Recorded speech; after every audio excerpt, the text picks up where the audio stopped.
Sorting is a very important part of numerous problems in computer science. So we're going to look at several different sorting algorithms and do a bit of analysis of the algorithms. So to remind ourselves what an algorithm is, this is a well-defined procedure that takes some input and produces an output. The idea is that any appropriate input, there has to be an output. The algorithm has to terminate after a finite number of steps, and it must use a finite amount of memory. Algorithms are named after a 9th century Persian mathematician. There's a lot of different stories about details of his life and so on, but it's pretty certain that he lived somewhere between the years 780 and 850. And other things that are named after him, for instance, algebra, is named after one of his books, the Concise Book of Calculation by Restoration and Balancing, but the Arabic name is where the name algebra comes from. So when we're looking at an algorithm, there are two aspects that we really care about. One of them is the analysis of the algorithm. And in terms of the analysis, we ask ourselves about runtime. How long does the algorithm take to reach the required solution? But when we talk about runtime, we say how long does it take? What we really focus on, the number of steps. So we look at this idea of fundamental operations. What does the algorithm do at its fundamental level? So if we're talking about a sorting algorithm, we don't usually count the number of steps that it takes to read the data in to the system, because all algorithms will require us to read the data in. So we don't count that as part of the specifics of the algorithm. The algorithms we're going to look at are comparison-based. They involve comparing different values. And so the comparison process in the computer takes time. And so we will count the number of comparisons, and we call that runtime because it may depend in terms of actual clock time. A lot of other things may come into play. Which computer you're using, what else is running in the background of that computer, and so on. So the clock time is less important to us than the number of steps. And right now we're going to be pretty lax with the way we measure the number of steps. We're not going to carefully measure everything. And as we go forward, we will see the reason for not measuring every single aspect of everything. But the fundamental operations, we want to get a good idea of how many steps that particular algorithm takes. The nice thing about the first couple of algorithms we're going to look at now, the first couple of sorting algorithms, are simple enough that we can actually count the number of these fundamental comparisons that are required. But even then, there are some other aspects and some other pieces that we don't keep careful track of. So we have the runtime analysis of an algorithm, and then we have the memory analysis. How much space do we need to set aside in order to complete the task at hand? So if we're sorting a bunch of numbers, maybe we need to have memory in place to input and save the input values, but then we still might need extra memory to do other things with that. So how much memory does the algorithm require? And all of these are given in terms of different sizes of input. So if we're going to sort 50 numbers, how many steps does that take and how much memory do we need? If we're going to sort 10 billion numbers, how many steps and how much memory?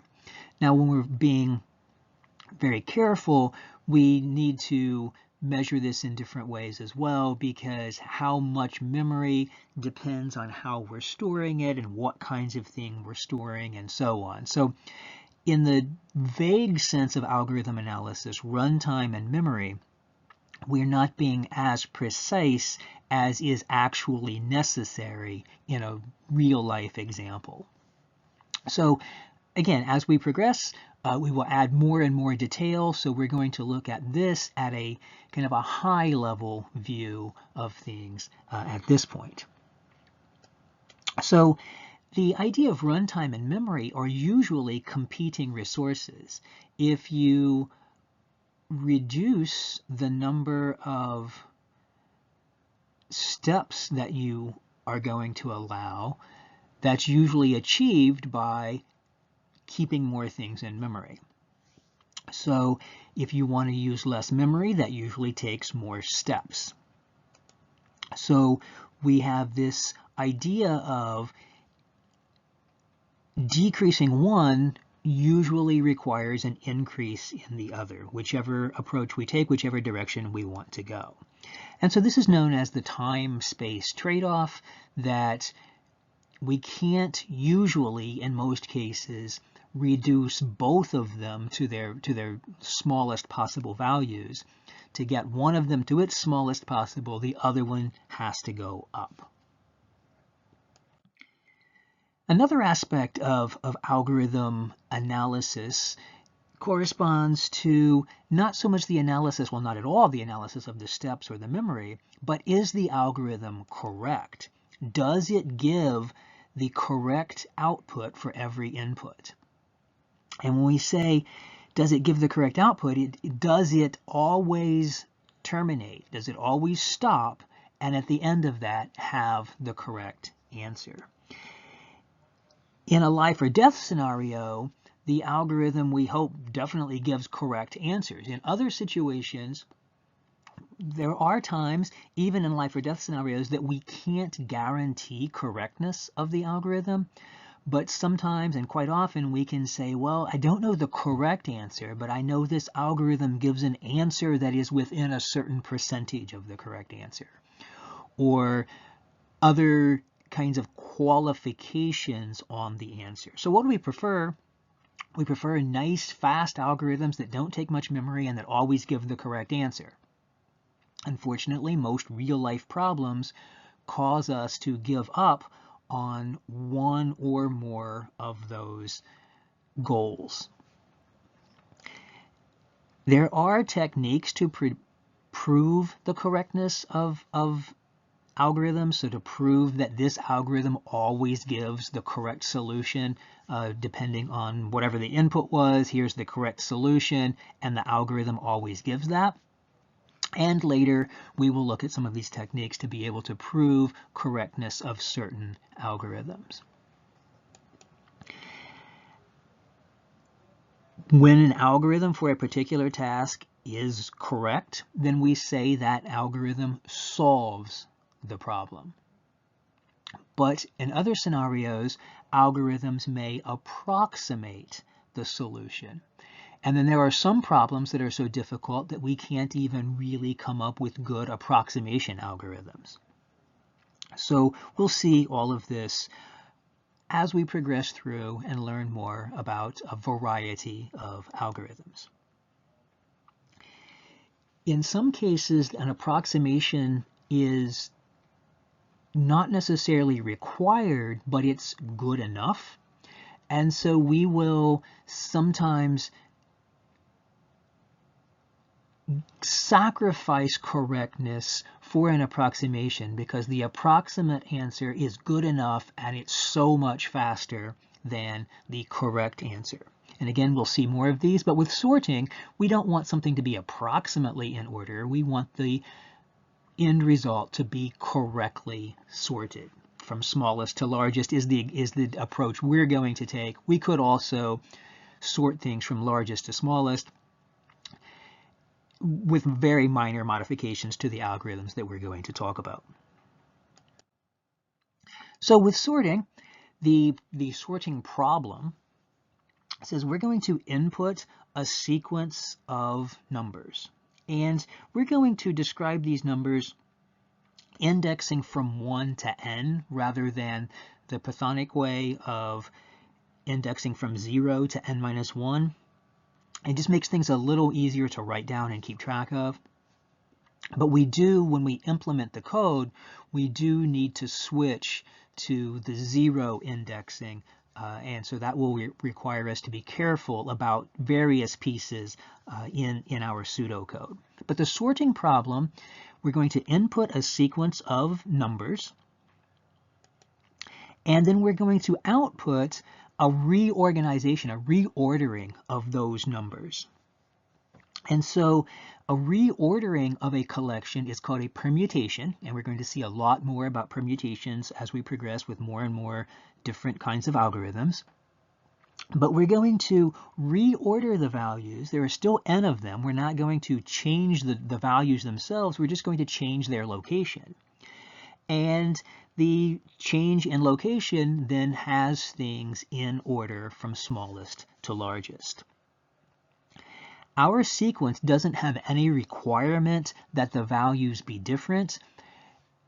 So there can be duplicated values, some analyses and certain aspects of problems. Sometimes a repeated value changes things a little bit, sometimes it doesn't. We're going to, again, consider what happens when there are repeated values and what happens when there are not repeated values. But the sorting problem doesn't even care whether there are repeated values or not. It's the same task. Here's a collection of numbers. Let's put them in order from smallest to largest. If there's duplication, we have those values still correctly ordered by less than or equal to. So when we put in specific numbers as our sequence of values, this is what we call an instance of the problem. So the input is a collection of numbers. Then when we know what the numbers are, we have a specific instance of the problem. The best algorithm for this problem depends on a lot of different situations, a lot of different aspects, a lot of different details of the application to hand.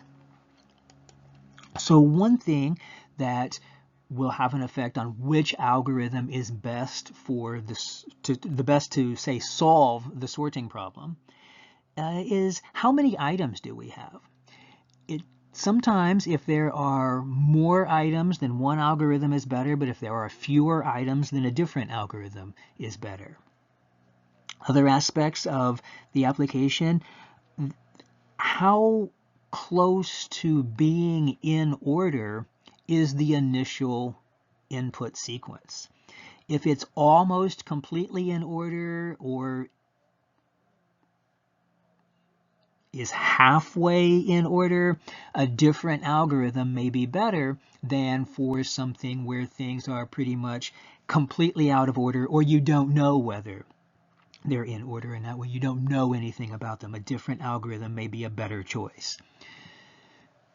So if you had a collection of things that were in order, you had, say, a bunch of papers and they're in order, and you drop them, and most of them are still in order, then the algorithm for putting the rest of them in order may be a different choice depending on how many seem to have gotten out of order. So again, we'll see different aspects of how the input sequence and various aspects of the input sequence can have can play a large role in deciding which algorithm to use.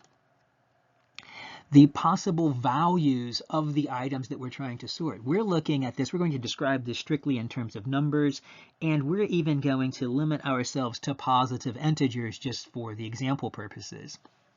But we can have any kind of numbers, or we could have names, other things, lots of other values could be in place instead of just a sequence of numbers, a sequence of things that can be compared.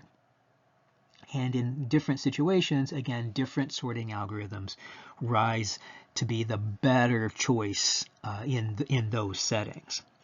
Other things are related to specifically computer related. How are you storing the data? What data structure are you using to store the data? So again, as we progress, we're going to learn more and more data structures, more ways to store things. Right now, for a sequence of numbers, we are pretty limited at this point in thinking of Python type things. We have lists, we have tuples, but lists we can change, they're mutable. And so that particular data structure limits us to what we can do. There are other data structures that we can create, and we will see as we go forward, that change the algorithm that we would rather use in a particular setting. And then the storage device. How are we saving the data? Is it a hard drive? Is it some other kind of device? And the specific device also can have an effect. And how much memory is available? Maybe we have to save on multiple devices, and how much memory is available on this one versus that device versus the other device, and so on. So there's a bunch of issues that go into place to determine the best algorithm for a particular situation, which means there are a lot of sorting algorithms available. So many different sorting algorithms that have been developed for very specific situations. Some are good in general settings, some are good in specific settings, some work well with certain data and not so well with others, and so on. Okay, so we're going to look at some very standard sorting algorithms. But before we look at established sorting algorithms, let's think about pausing the video and creating your own sorting algorithm. We'll go through a few steps of things that we want this sorting algorithm to include. But what do we want? Imagine how you would take an input of a collection of numbers and figure out the best way to sort them. If there are only a few numbers, we can look at them as people and be able to see, oh, this is the correct ordering of those.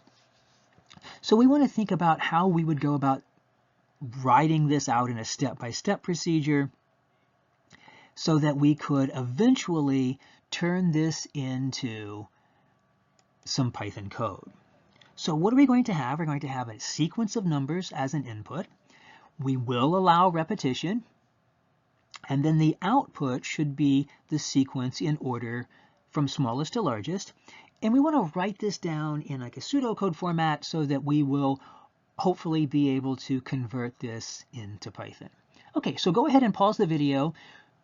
Think about this. Create your own sorting algorithm. The intent is not to look anything up or to find out how other people have done this. If you already know some sorting algorithms, that's fine. But if you don't know any sorting algorithms, just imagine and think about and write down how you would go about sorting a bunch of data.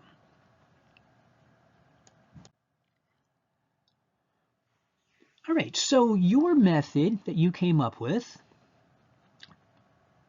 may or may not have a couple of different features that are sometimes nice features of sorting algorithms.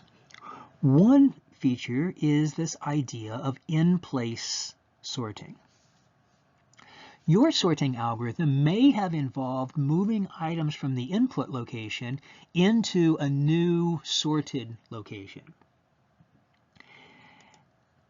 If you're putting away groceries, you are bringing in items in bags, and you are going to put them away in some kind of organized or potentially organized way, at least.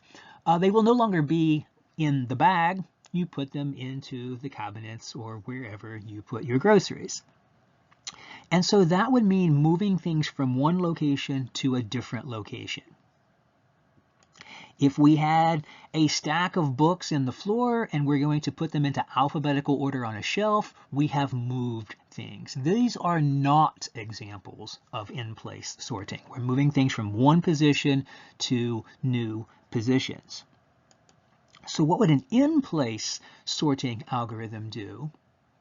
It would have things in a specified set of locations, and then you're going to move things around on those locations, but you're not going to create any new positions. And so in a computing environment, we're thinking of this as using this preset amount of memory and not adding any new memory requirements.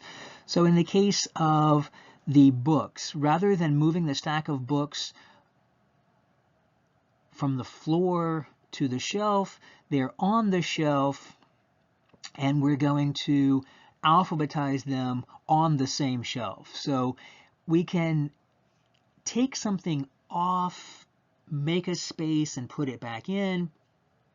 And in terms of computing, that's a very minor memory requirement. So when we say we're not introducing new memory requirements, we may have a very small set number of things that we have to remember. And we'll see this in some of our examples.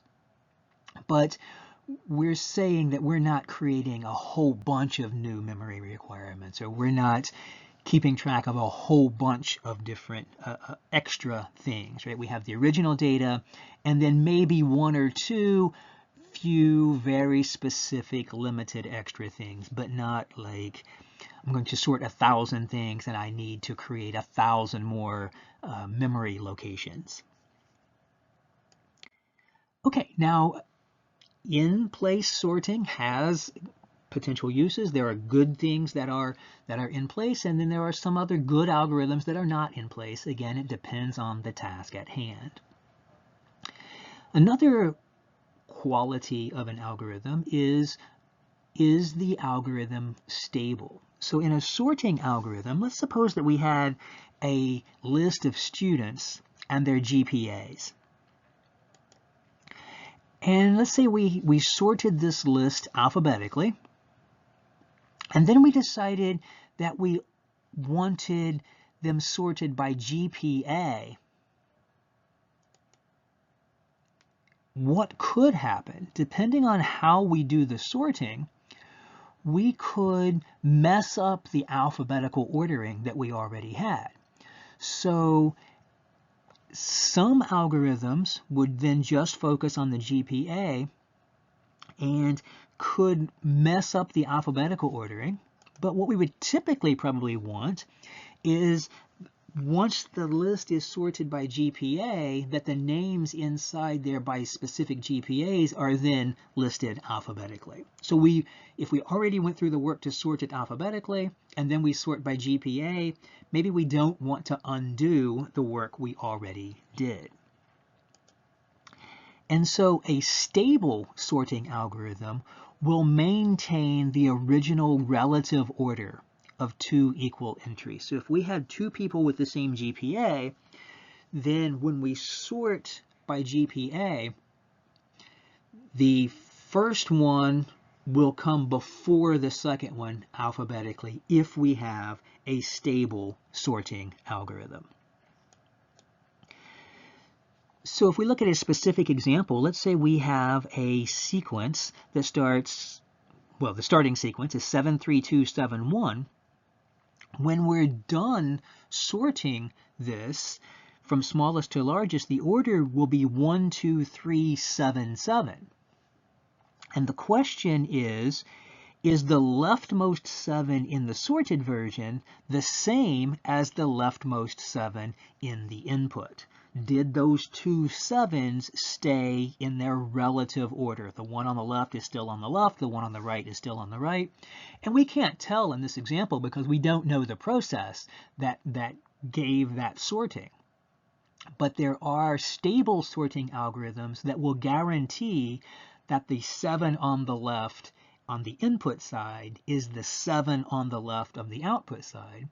And then there are other non-stable sorting algorithms that it may be the same 7 or it may be the other 7, and we don't know.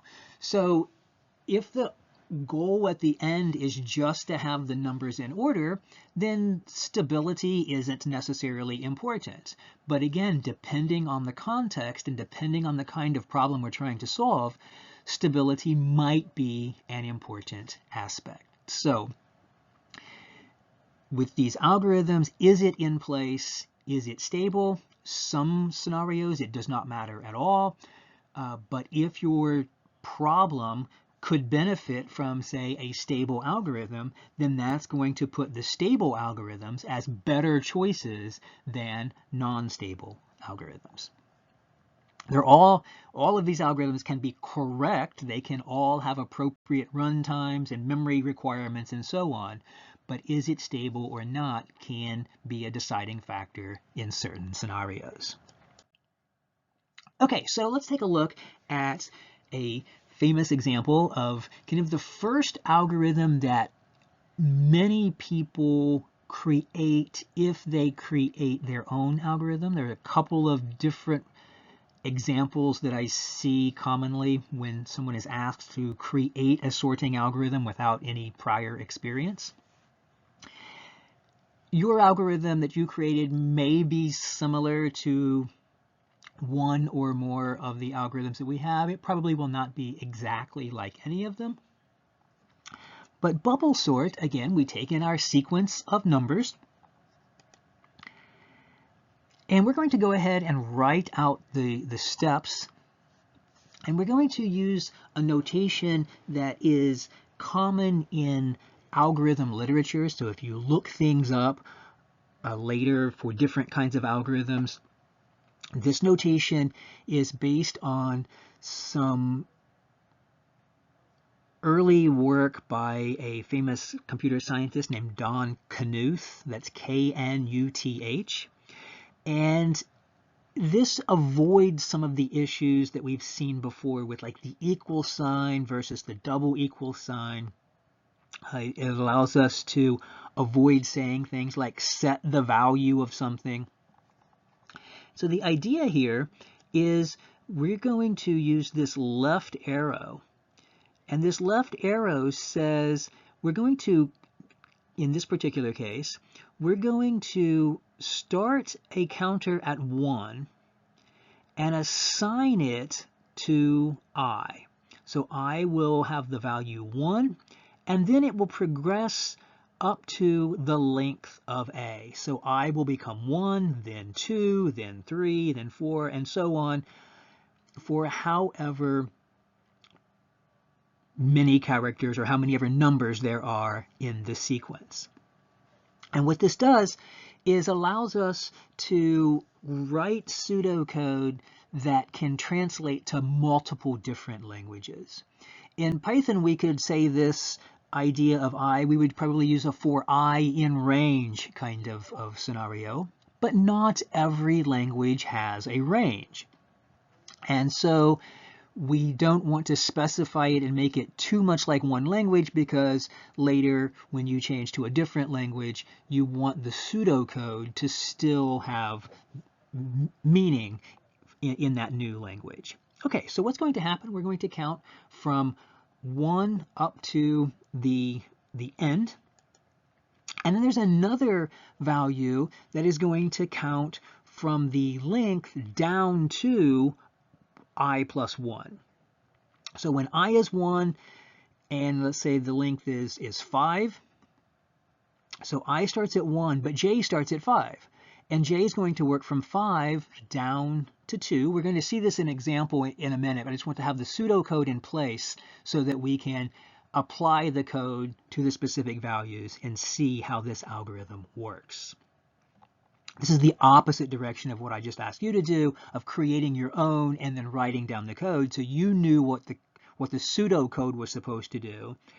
In this case, I'm giving you the pseudocode, and then we will analyze it and see how it works. All right, so what happens then is we're going to look at these values and we say, okay, I'm on index J. So I and J are index values. And the idea is if index J, if the value in position J is smaller than the value that's immediately to the left of it, then we're going to swap those two values. So we're starting from the right-hand side, and we're looking at the rightmost value and comparing it to the thing right beside it. And if the thing on the right is smaller, we're going to swap those. And then we're going to keep going. J is going to keep getting smaller and smaller. We're going to look at the value and see, is it smaller than the thing on the left? And if so, we're going to swap and swap and swap and swap.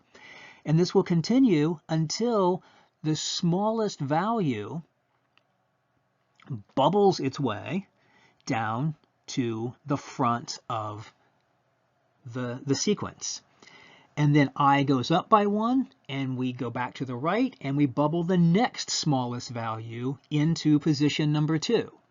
And then go to the right again, and keep bubbling smallest values to the front of the sequence. And there's some really nice visualizations of algorithms. If you look online for sorting algorithm visualizations, you will see some examples of bubble sort. And you can see the bubbling taking place. You can see the smallest value bubbling to the front. There are implementations of bubble sort where instead of putting the smallest value at the front, the largest value bubbles to the end. And so again, it's the same idea, modifications in terms of just the inequalities in the direction that we go and exactly how the loop is written. But the idea is that the bubble sort is based on repeatedly moving things toward its correct position until it runs into something bigger, and then the bigger thing works from there. And so we're going to, well, that's going toward putting the biggest one at the end, the smallest one to the front. We keep going until we run into something smaller, and it keeps moving then across the way until we put the smallest thing at the beginning of our sequence. Okay, so what does this do? There are 4 lines here that says we're going to input a sequence of numbers, and then we're going to, the I is keeping track of which position we're filling, and the J is keeping track of the right to left of forcing the smallest thing to the front. We exchange if necessary, and then go to the next J, and then come back to the next I. At the end of this algorithm, the output then is going to be the organized, the ordered sequence of numbers. So not putting that in place here, but again, a note that this algorithm is written with the index beginning at 1, and all of the algorithms in this video have the index beginning at 1. Okay, so let's look at a specific example with bubble sort. I'm going to write down the steps again so that we have them here. And let's look at what happens when I is 1 with a specific input sequence. We have the sequence 73271. And so what happens? I is 1. So we're going to try to put the value in the leftmost position. In this case, we're counting the positions as 1, 2, 3, 4, 5. So J starts on the right as 5, and we say, okay, is the item in position 5 less than the item in position 4? Well, 1 is less than 7, so we're going to swap those two. So the 1 and the 7 swap places. And then we're going to drop J further again, so it was 5, and now it's 4. So we say, is the item in position 4 less than the item in position 3? It is, so those two swap. Keep going. The 1 and the 3 swap. Then the 1 and the 7 swap. When I was, so I is 1 and J was 2. So we're saying, is the item in position 2 less than the item in position 1? It was. And so this swaps over. And now J has finished its step. It's gone down to I plus 1. It went down to 1, but it swapped the 1 into the leading position. So then I goes up to 2, And that means that the 1 is in place and it's not going to be touched anymore. It was the smallest value and it bubbled to the front of the sequence and it is in place where it's going to stay from there on. J goes to 2, I goes to 2, which means the J then goes back to the right again, and the 7 runs into the 2. Well, there's no exchange there, but then the 2 and the 3 exchange, and then the 2 and the 7 exchange, and that one is done, and we go to the next value of I. And we keep doing that until I has gone all the way to the end, and everything is in place. Okay, so let's analyze bubble sort. There's again the two aspects. First of all, let's say, is bubble sort correct? Will it always give at the end a correctly sorted sequence? Bubble sort is an example of an incremental sorting algorithm. What it does is it gets one thing in place, and then another thing in place, and another thing in place, and all the stuff that it's gotten into place, everything that it got in place is relatively sorted. They are, in the case of bubble sort, they're permanently sorted. They are where they belong, that particular value. When it turns red in the example that I gave, it is in its final position. So everything in a position less than the current value of I is in its correct place. At the beginning, I was 1, so nothing was in its correct place. Things to the left of that, there is nothing to the left of that. But as I increases, everything that made it to that position is in its correct final position. So everything less than that was fine, and then the next time through the loop, it puts the correct item in position I, and then it goes to the next I. Everything to the left was in place, and that time through the loop puts that position correctly, then the next one, and the next one, and the next one. And so at the end of the final loop, every item is in the correct position. So there's more mathematical detail needed in some algorithms to determine whether they are correct, but in this particular scenario, or this particular algorithm, we see that at the beginning of every loop, the main loop, that everything to the left of wherever we are is in place.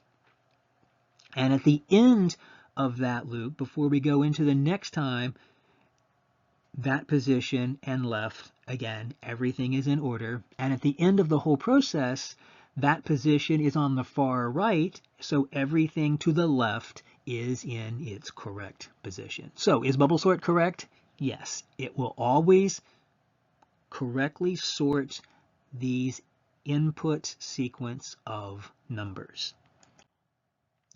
Okay, now the other part of how many steps does bubble sort require? Well, bubble sort is comparison based. Again, so how many comparisons are we going to look at? That's the steps we're going to count.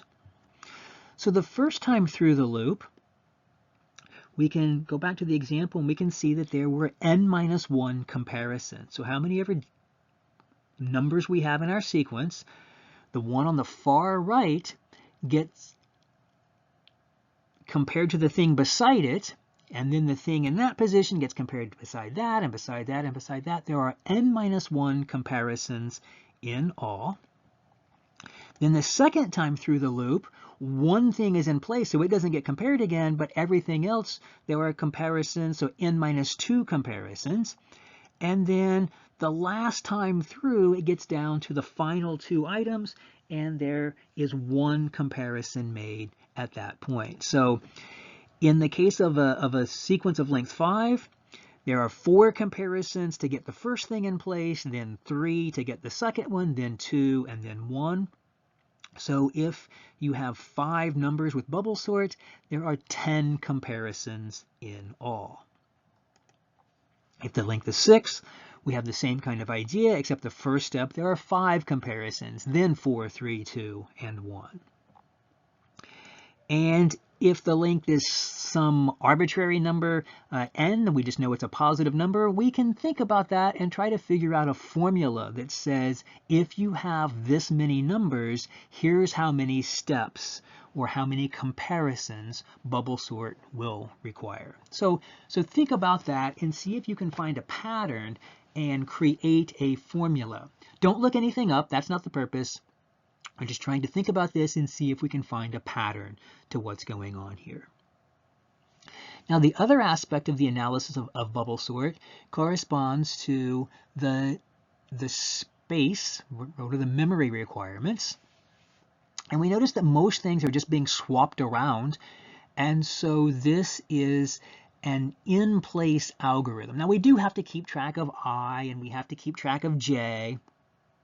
So there's a little bit of extra memory required, but it's very small. It's 2 numbers that we have to keep track of relative to n many numbers in the sequence. If n is 10 million, then a couple of extra memory locations to keep track of I and J are not overly important.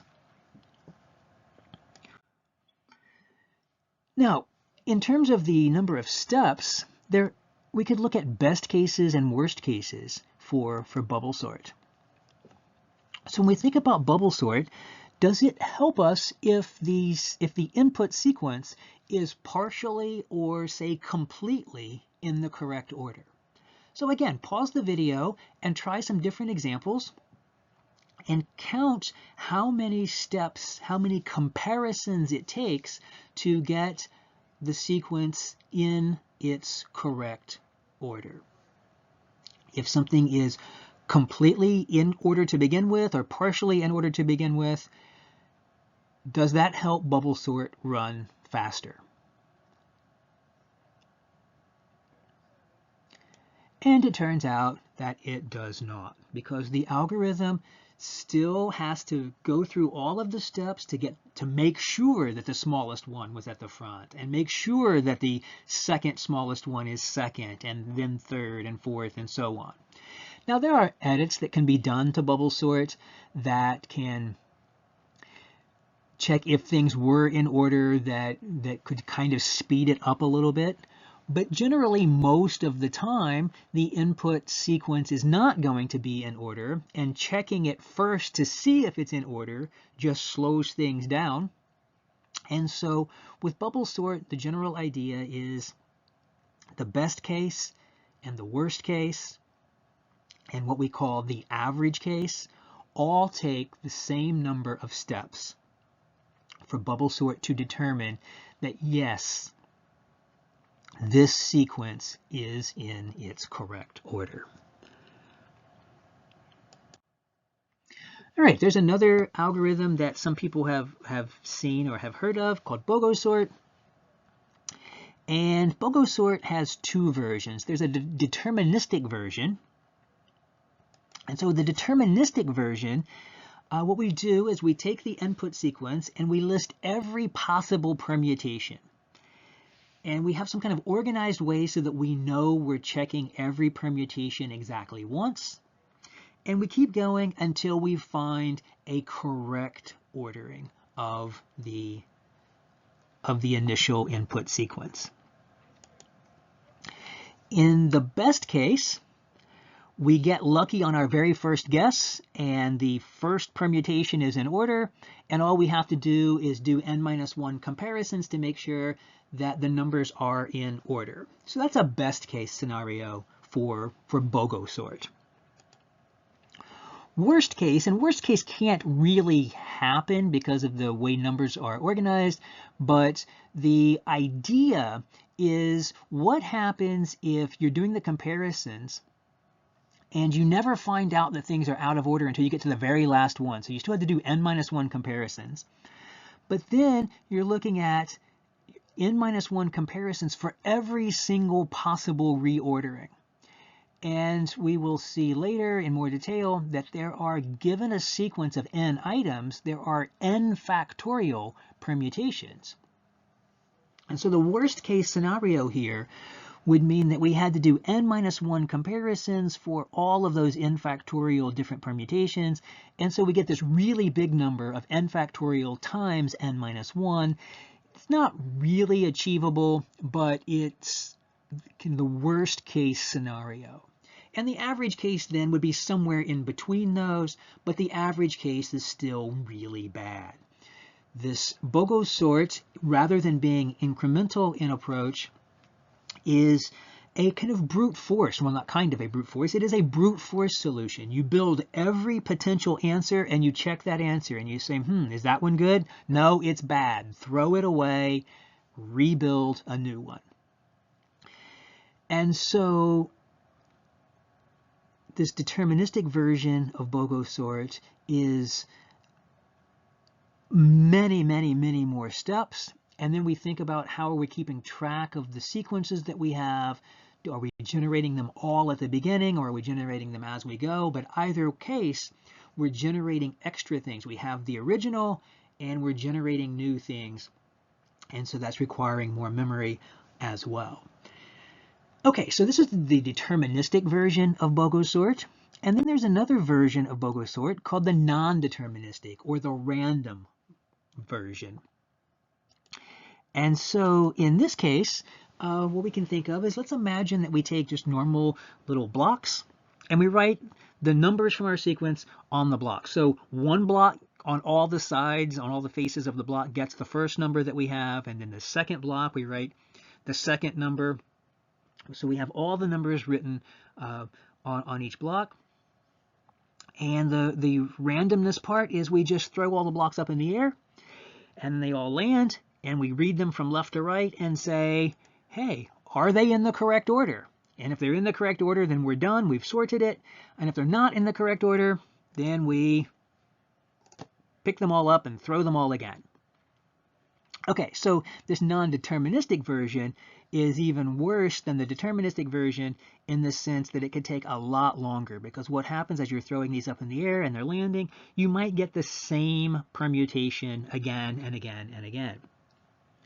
Now there's a non-zero chance that it eventually lands in the correct order, so this algorithm will terminate, but we have no way of telling how many steps it might take in order to get there.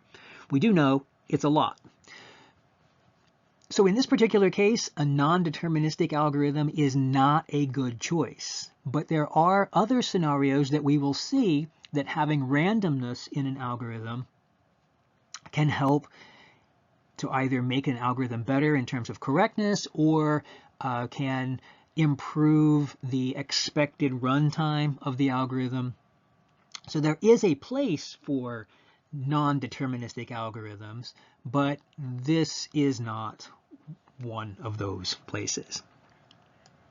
All right, so let's see if we can improve that randomized version of BOGO sort. Can we do an incremental approach to improve this non-deterministic version? So if we combine a little bit of the incremental aspect to this kind of, the non-deterministic version isn't even really brute force either, it's just throw things up in the air. But an incremental approach would say, let's throw up all the blocks, and let's suppose the first R blocks are in the correct order. So we see, oh, these blocks are in order, they're fine. So let's set those to the side and throw up the remaining blocks. And then when other blocks are in order, we'll set those aside in the groups that they're in order. And at the end, then we'll have this collection of the first ones we set to the side that were in order, and then the next ones we set to the side, and the ones after that. And then we combine all of those together into a single sequence so that we have then our output for this improved BOGO sort. So again, pause the video and think about this incremental version of the non-deterministic version of BOGO sorts and see what you think about what that does in terms of solving the problem. So does that improve BOGO sort? Well, this incremental approach actually yields an incorrect algorithm. So not only does it not improve things, at least in the other case, we would eventually get a correct answer. In this version, we will more often than not get an incorrect answer. So let's look at the 73271 example that we had earlier. And let's suppose that the first time we threw them up, we came up with 23771. We just throw these up in the air, and let's say this is the order they came down in. So that would mean we would set aside the 237, and just the 71 is the one that we're going to keep throwing up. And eventually what will happen, the 71 will get into the right order of 17. But then when we put those two together, we get 23717. And the way we just described that algorithm, there's no way to get the 1 where it belongs in the group that was on the left. So it looks like, or it may feel like at first, oh yeah, this incremental approach helps. But in reality, it's more often than not, it's almost guaranteed to create this scenario of something will be in the wrong sub-block, subgroup, and can never get into the correct position. All right, so let's look at another algorithm called selection sort. Again, we're going to begin with the initial unsorted sequence. And this time, we're going to talk through a process and then build the pseudocode. With this initial unsorted sequence, let's find the smallest value in that sequence and find out where it is. And then swap that with the leftmost unsorted value. So the first time through, we find the smallest value and where it is in the sequence, and we swap it with the thing at the beginning. So that means the smallest value is now at the beginning. And then we say, okay, the beginning is now sorted. It's in its correct position. Now let's do this again. Let's find the smallest value and where it is and swap it with the thing that's in the next position. And keep doing that until everything is in place. This is also an incremental algorithm. We're starting from the left, getting the first thing in position, the second thing, the third, fourth, and so on. But it does depend on another algorithm to find the smallest value. So we said, let's find the smallest value in its position. Well, if we don't know how to find the smallest value in its position, then this selection sort algorithm is not really an algorithm, because in an algorithm, all the steps have to be something we can carry out. All right, so let's look at find smallest. We're going to have an input of a sequence of numbers. And let's start off by calling the smallest so far as the very first value in the sequence. We haven't looked at anything else. We just see the first number. Well, that's the smallest one that we've looked at. And so we'll call that the smallest so far. And since we're only caring about finding the smallest, we're then going to look from 2 to the end. And if this new value that we're looking at is less than the smallest so far, then we will update the smallest so far. If it's not less than the smallest so far, then we'll just go to the next I, consider the next value, and keep going. All right, so to find the smallest, this is all we need to do. Start off the smallest so far at the left and go through everything and see, is any value smaller than that? And if so, make that one the smallest so far and keep going. And every time we run into something that's smaller than our smallest so far, just update the smallest so far.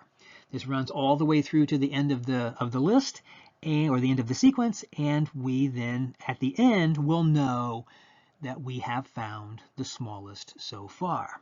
And the smallest so far at the end is the overall smallest in the entire sequence. Now, we said in our algorithm, the selection sort, that we also need to know where this value was.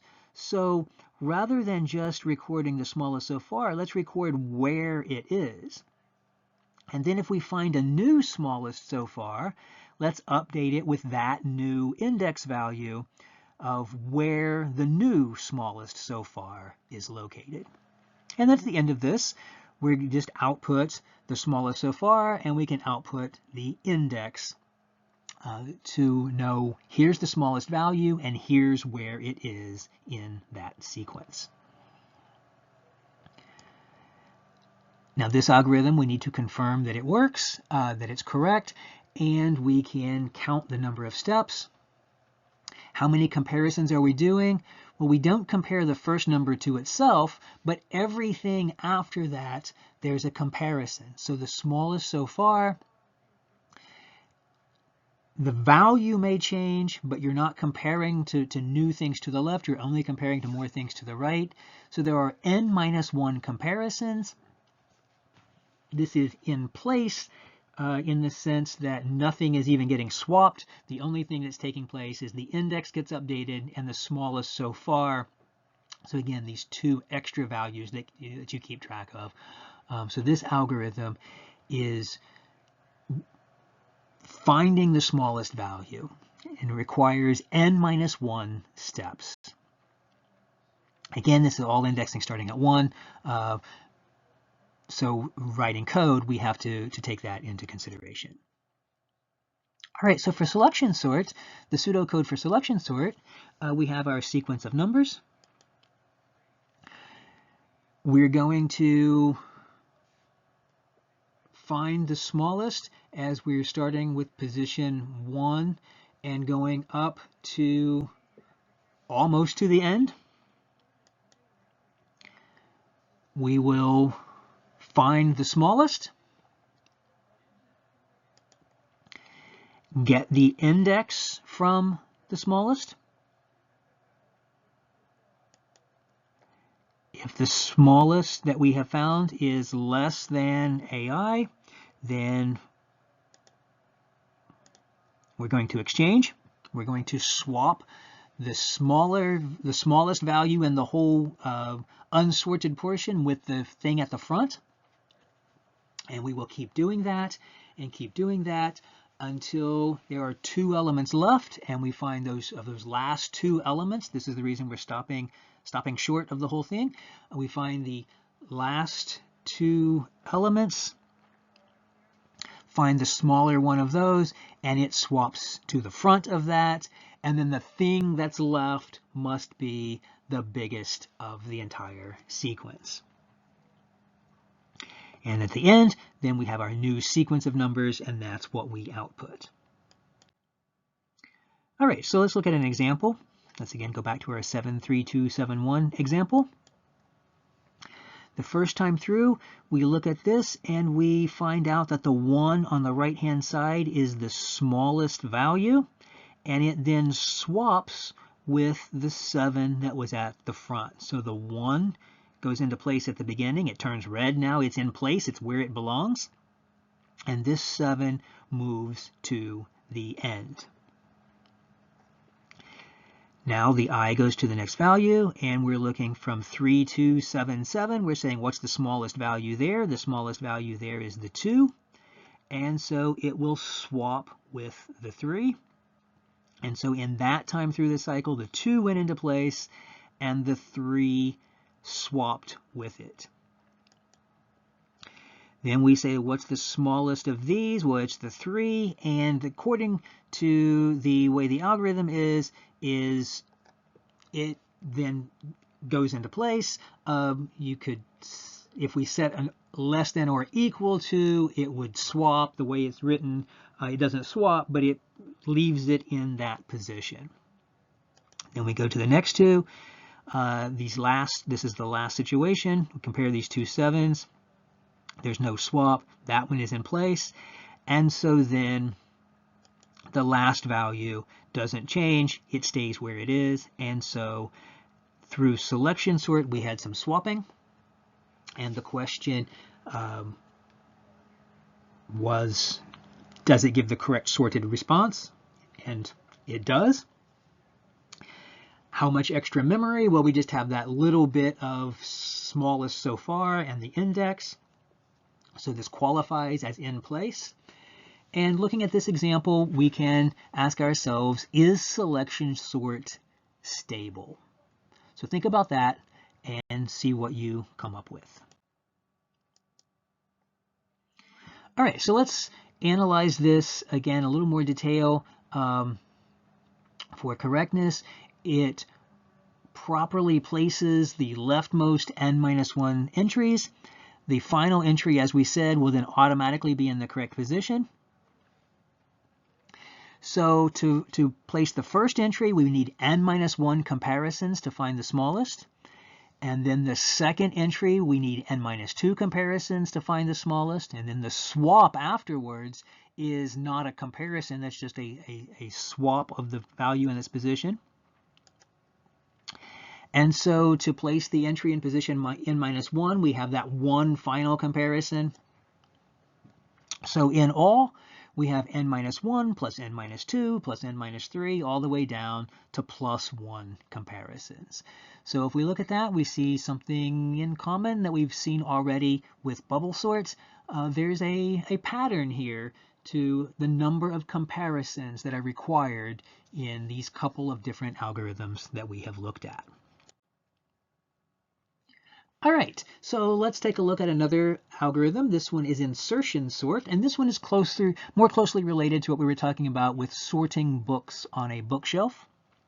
So again, we're going to write down the pseudocode and go through the pseudocode and then look at specific examples. But the idea of insertion sort is that we're going to imagine making a space. We look for this book and we say, where does it belong? So we're going to take it off the shelf and slide other books over to make a space so that we can insert this new book onto the shelf in the correct position. Except in our sequence in memory, we can't just take something out. If we take something out, then the hole closes up. So what we will do is we will imagine that we're able to if we're trying to slide a book over, we can't do that in memory. We're going to kind of make a pretend copy, and the pretend copy stays in the old position, and we move the book into the place to the right of it. And so the leftmost place is a position that we can then modify as we go forward. So we'll see this in the example as we work through. But the idea is J now starts from 2 and goes to the end of our sequence, and the key is the value that's at position J. So the idea of the key is we're going to figure out where to insert that. So the item at the very front of the list by itself is in order. Relative to itself, it's perfectly fine. So we're going to start with the thing beside it, and we're going to ask ourselves, does that thing that's in entry position number 2, does it belong on the right-hand side of the first thing, or does it belong on the left-hand side of the first thing? And so that's what insertion sort will do. It will determine where does this second entry in the sequence belong. So we're going to have another value I, and it corresponds to the position to the left. And what I will then do is I will work its way down until it gets to the very front of the sequence and actually goes off the front of the sequence. We'll see that in a minute. But we're deciding where the key needs to be inserted. And the key is the value that we're trying to put into place at this point. All right, so what we do is we say, well, while I is positive, so while I corresponds to something in the list, and the value from the sequence is bigger than the value we're trying to insert, we're going to copy the value at position I over to the position to the right of it. So this is again where we had that kind of magical book that is in 2 places at the same time. The position on the left is really a space, but we can't make a space. So the one on the left, the AI position, is now representing an empty space, and the same exact value on the right corresponds to we have moved that value over to the right to make a space to the left of it. And then we make I smaller, and we keep going, moving things over as we need to until we run into either run off the beginning of the sequence, or we run into a value that is smaller than the key. If we run into a value that's less than or equal to the key, then we're going to go back to our space that is on the right of where we have found the smaller value, and we're going to insert the key. We're going to put the value in place.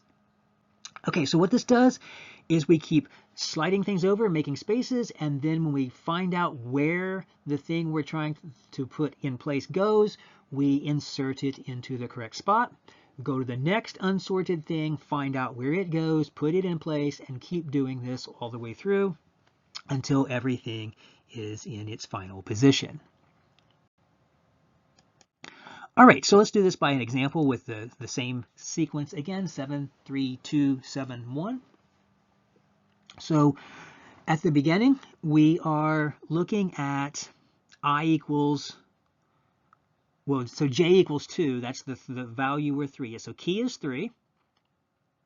I is 1 less than that, so I is 1. And we look at A1, that's the 7, is bigger than the 3. So that means that the 3 needs to go in front of the 7. So following through the algorithm, the step-by-step there, it says we take the 7 that was here and we write it in that next position. So the 3 at this point is now no longer in our sequence. The 3 is held out here. It's in our hand. We have the key in our hand.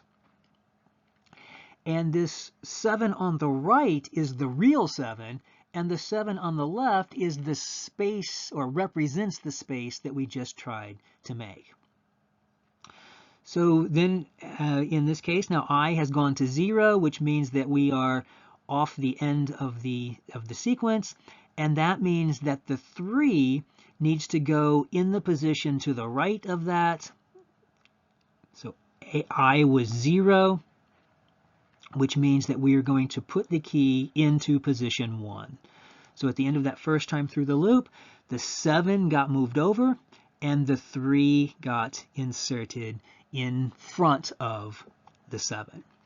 So now that means that these two, the 3 and the 7, relative to each other, are in the correct position. And we do the same thing with the 2. So with the 2,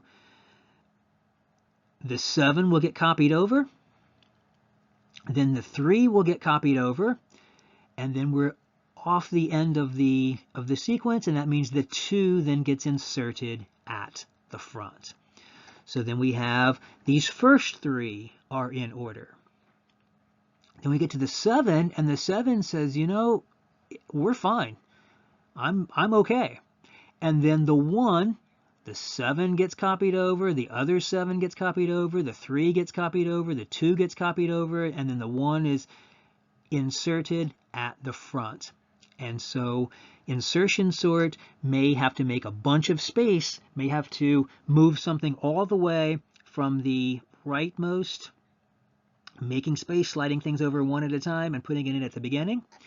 It may be, in some cases, nothing happens during one time through the loop, or it may be that something stops and finds its place partway through the loop. If this had, say, been a 5 instead of a 1, the 7 would have been moved over, then the 7 would have been moved over, the second one, and then the 3 wouldn't have been moved over, so the 5 would have gone into its proper position. So in the case of insertion sort, there are differences in terms of best case and worst case situations.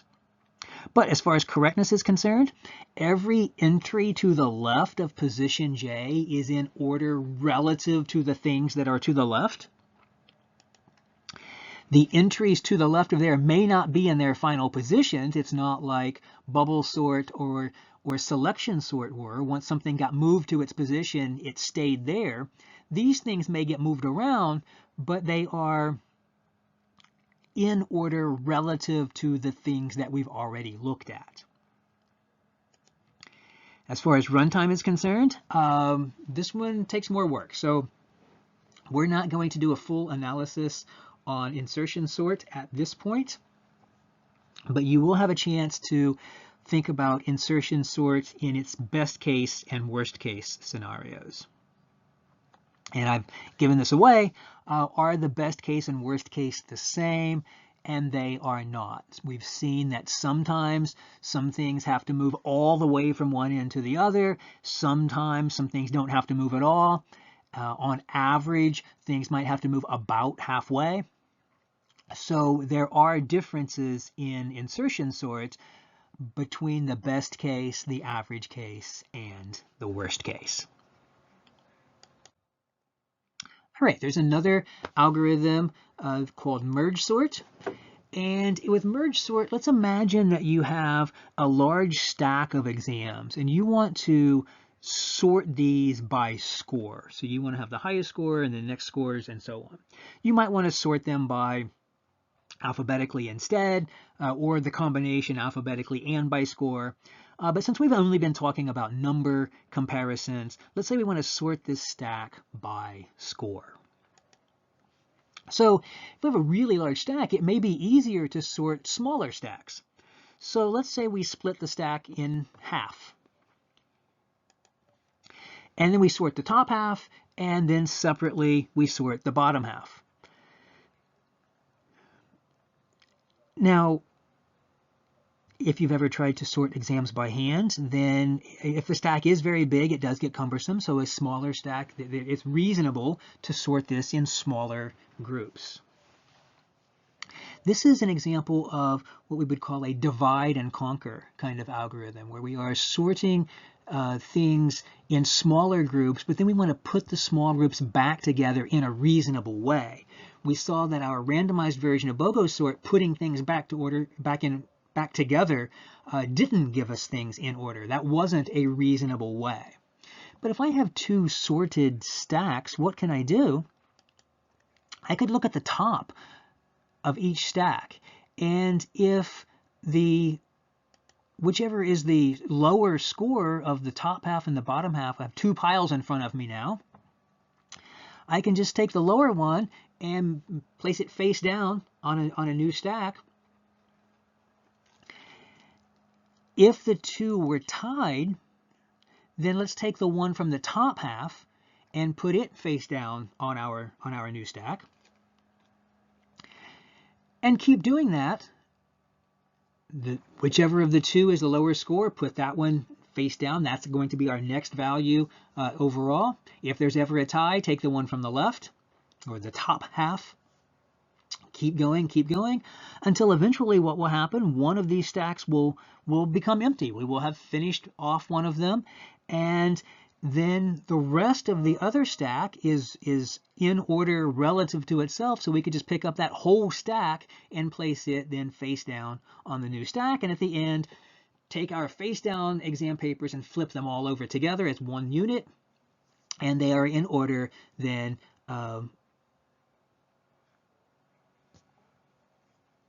from smallest to largest, if that was the order that we wanted to sort these.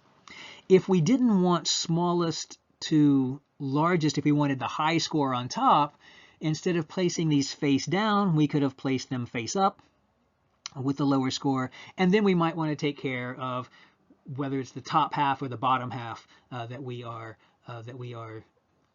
dealing with. Okay, so our approach here is that we are taking this big problem of a large stack of exams and making it easier. Well, what would happen if the top half and the bottom half are still too big? Well, then we could take the top half and make a top half and a bottom top half, right? Split that into smaller halves, and the other, split that into smaller halves.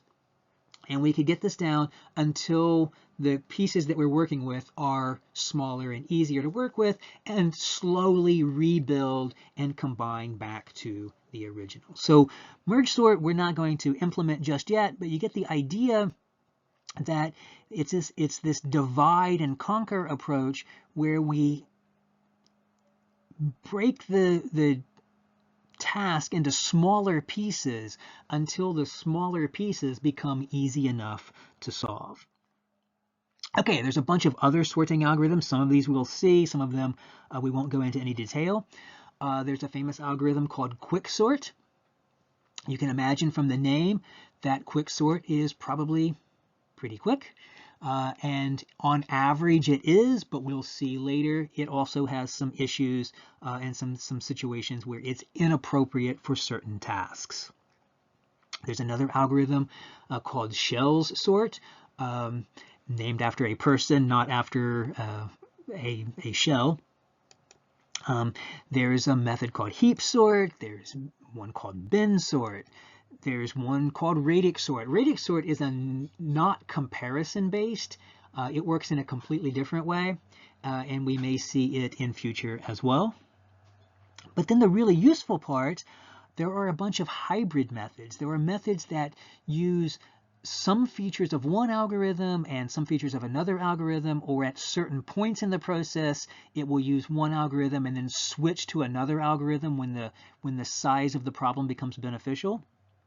And some of the hybrid methods that exist, there's one called intro sort, there's a method called tem sort, there's a method called power sort. There are just tons and tons of sorting algorithms. This doesn't even scratch the surface. All of these algorithms are good, reasonable algorithms in a lot of scenarios. BOGO sort, in case you're wondering where the name BOGO comes from, it's actually a shortened version of bogus. So bogus sort, meaning this is not a good sorting algorithm. Do not use it in any kind of real life scenario, but it is good for understanding some relationships to various sorting scenarios and other algorithm development situations. There are a lot of algorithms that are even worse than that. And we'll come back later and talk a little bit about some of the features of things that would make a bad algorithm and why we would care about a bad algorithm. But a bunch of different sorting algorithms exist. This list just goes on. And they don't exist just so that people can create more sorting algorithms. They exist so that people can have an appropriate algorithm for a very specific task, usually. But then when you create something for one specific task, there's often scenarios where that thing is the best thing for some other task as well. All right, so as usual, feel free to ask questions in the comments by email or on Discord, and have a great day.